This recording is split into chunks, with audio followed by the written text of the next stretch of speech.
हम भी लाइन में लगे हुए हैं, ऐसे लोगे तो कैसे चलेगा? हमें भी चाहिए, जल्दी दो, हमें भी चाहिए। अरे देती हूँ बाबा, देती हूँ।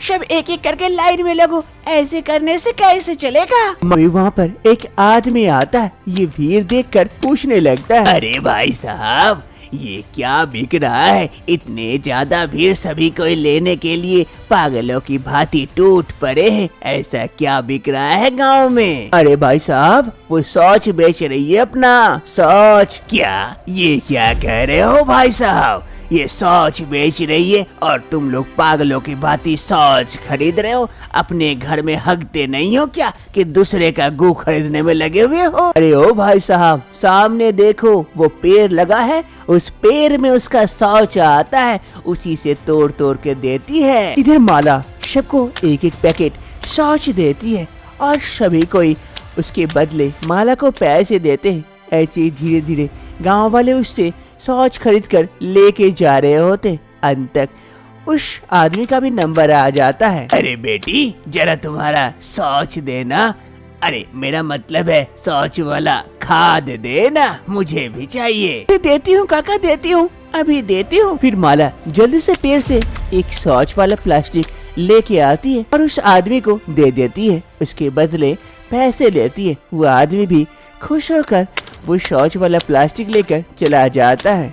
अरे आज काफी सारे शौच बिक गए, काफी पैसे हो गए। ऐसे ही दिन चलता रहा तो हम तो एक दिन अमीर हो जाएंगे। सबसे बड़ा घर होगा हमारा, गांव में दबदबा बना रहेगा। माला का शौच पेड़ में कैसे उगने लगता है, जानने के लिए कुछ समय पहले चलते हैं। माला और संजय की शादी को काफी समय हो चुके थे। दोनों काफी खुश रहते थे। माला का पति एक किसान था। वो खेती बाड़ी करके अपने जीवन यापन करता था। एक रोज माला किचन में खाना बना रही होती है, तभी उसकी सास किशोरी देवी किचन पहुंचती है। अरे बहू, क्या सब्जी बना रही हो? अरे माँ जी, मिक्स बना रही थी। अरे बहू, अंडा खाने का बड़ा मन कर रहा है, ये देख मैं साथ में अंडा भी लेके आई हूँ, इसे बना देना, मुझे अच्छा लगेगा। अरे माँ जी, इसमें बोलने की क्या जरूरत है, मैं बना देती हूँ। लाइए लाइए, खूब अच्छे से बनाऊंगी, आपको खूब पसंद आएगा। चल ठीक है बहू, तू बना, मैं बाकी घर का काम देखती हूँ। तब तक सास किशोरी देवी वहाँ से चली जाती है और इधर माला अंडा बनाने लगती है। कुछ समय में अंडा तैयार हो जाता है। माला और किशोरी देवी का रिश्ता काफी अच्छा था। दोनों एक दूसरे के साथ मिलजुल कर रहते थे। किशोरी देवी माला को खूब पसंद करती थी। ऐसे ही दिन बीतते हैं। एक सुबह संजय और किशोरी देवी दोनों खटिया पर बैठे हुए थे। तभी वहाँ पर माला चाय लेकर पहुँचती है। संजय काफी परेशान नजर आ रहे थे। अरे संजय, क्या हो गया? तुम काफी परेशान नजर आ रहे हो, कोई बात है क्या? अरे नहीं माला, ऐसी तो कोई बात नहीं है, बस खेती बाड़ी से थोड़ा सा परेशान हूँ। खेत उजड़े पड़े हुए हैं, फसल अच्छे से नहीं हो रही है।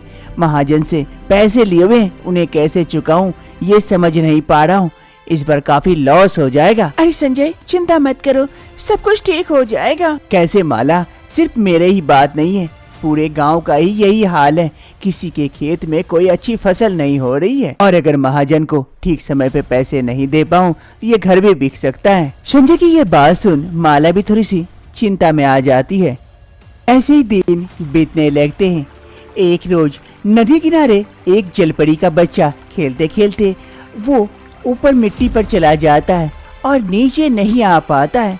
और वहीं पर जलपरी की माँ ये देखकर रो रही होती है, लेकिन अपने बच्चे को वापस से जल में नहीं ला पा रही थी। वो बेचारी कर भी क्या सकती थी, रो रही थी और अपने किस्मत को कोस रही होती है। अरे मेरा बच्चा, कैसे मैं तुझे लेके आऊं? मैं भी तो पानी से बाहर नहीं जा सकती, मेरा बच्चा।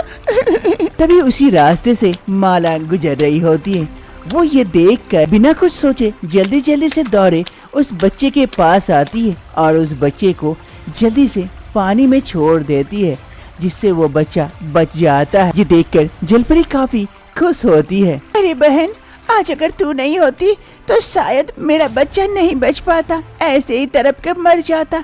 तेरे ये एहसान मैं कभी नहीं भूलूंगी। अगर तेरी कोई भी मदद कर सकती हूँ तो जरूर बता, मैं तेरी मदद करना चाहती हूँ। अरे नहीं बहन, मुझे ऐसी कोई मदद की आवश्यकता नहीं है, बस एक आशा है, हमारे खेत सूखे पड़ रहे हैं, फसल नहीं हो रही है। महाजन के पैसे लेकर, उधारी लेकर हम खेती करते हैं और महाजन के पैसे भी भर चुके हैं। अब कैसे चुकाएंगे, कुछ समझ नहीं आ रहा है। अगर इससे बचने का कोई रास्ता हो तो बता दो। मेरे पास एक रास्ता है बहन। कौन सा रास्ता? 1 मिनट रुको बहन, मैं अभी आती हूँ। फिर वो जलपरी जल्दी से पानी के अंदर चली जाती है और अंदर से एक फल लेकर बाहर आती है। ये लो बहन, ये फल लो और इसे तुम खा लो। ये कैसा फल है, इससे क्या होगा? ये कुछ जादुई फल है जो हमारे नदी के नीचे मिलता है। तुम इसे खाओगी, उसके बाद जहाँ भी तुम शौच करोगी वो जगह अमृत बन जाएगी। वहाँ की फसल बहुत अच्छे होंगे। क्या ऐसा हो सकता है? हाँ बहन, मैं झूठ क्यों बोलूँगी।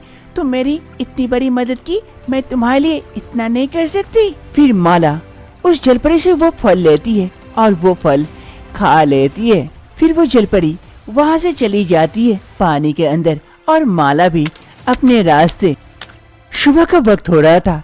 सभी गांव वालों के खेत सूखे पड़े हुए थे और इधर माला सुबह सुबह पहुंच जाती है अपने खेत में शौच करने के लिए। अरे यहाँ मैं शौच कर देती हूँ। उस जलपरी के कहे अनुसार जहाँ मैं शौच करूँगी वो जगह अमृत बन जाएगी, यानी हमारे भी अब से अच्छे फसल होने लगेंगे।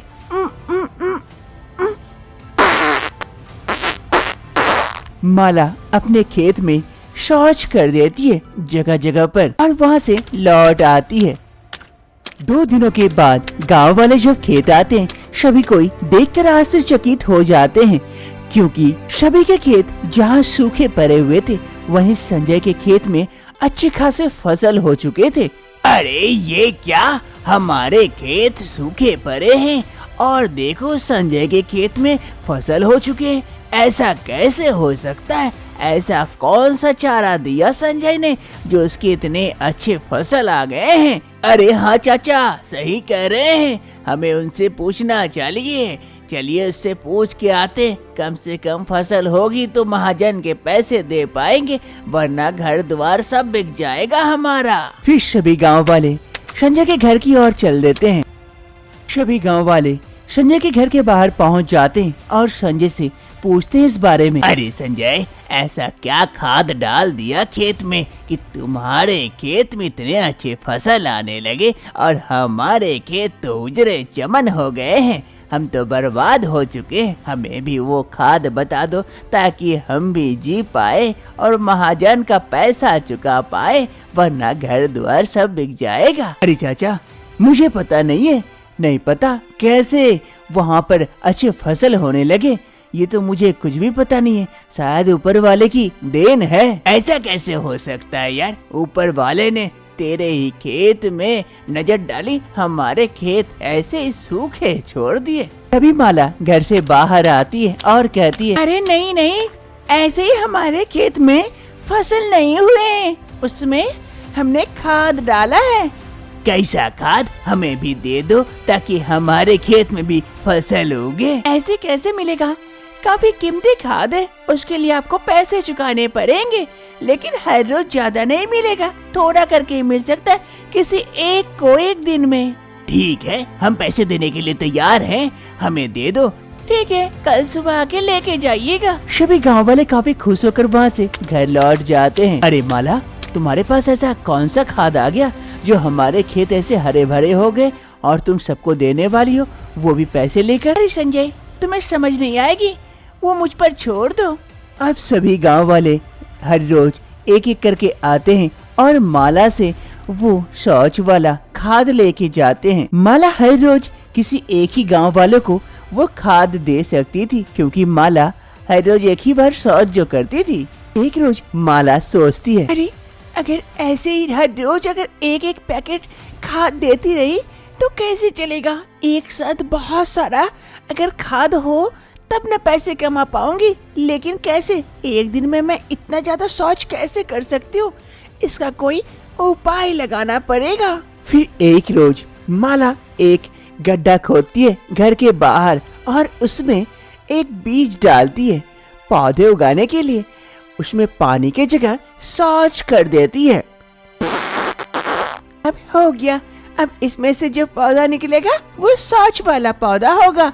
अब हर रोज मैं इसे शौच दूंगी पानी की जगह। अब ऐसे ही दिन बीतते, वो पौधा धीरे धीरे बड़ा होता है और माला हर रोज उसमें शौच करती है और वो पौधा एक रोज काफी बड़ा हो जाता है। और वक्त बीतने के साथ साथ उस पौधे में प्लास्टिक भर भर के शौच निकल आती है, जिससे माला काफी खुश होती है। अब माला हर रोज उस पौधे से वो शौच का पैकेट खोलती है और गांव वालों को बेचती है। गांव वाले भी वो शौच का पैकेट लेकर काफी खुश हो जाते हैं, क्योंकि गांव वालों को अच्छा खाद मिल रहा था। और इधर माला भी काफी खुश थी, क्योंकि उसे उस शौच के बदले पैसे मिल रहे थे। अब वो गांव वाले वो माला का शौच वाला खाद लेकर अपने खेतों में छींट देते हैं और देखते ही देखते उसके खेत भी हरे भरे हो जाते हैं। ये देखकर गांव वाले भी काफी खुश हो जाते हैं। अरे काका देखो, हमारे खेत भी हरे भरे हो गए। अब हमारे खेत में भी धान आया है। अब हम मुंशी को पैसा देकर उसका कर्ज चुका सकते हैं। माला का शौच वाला खाद पाकर गांव वाले काफी खुश हो जाते हैं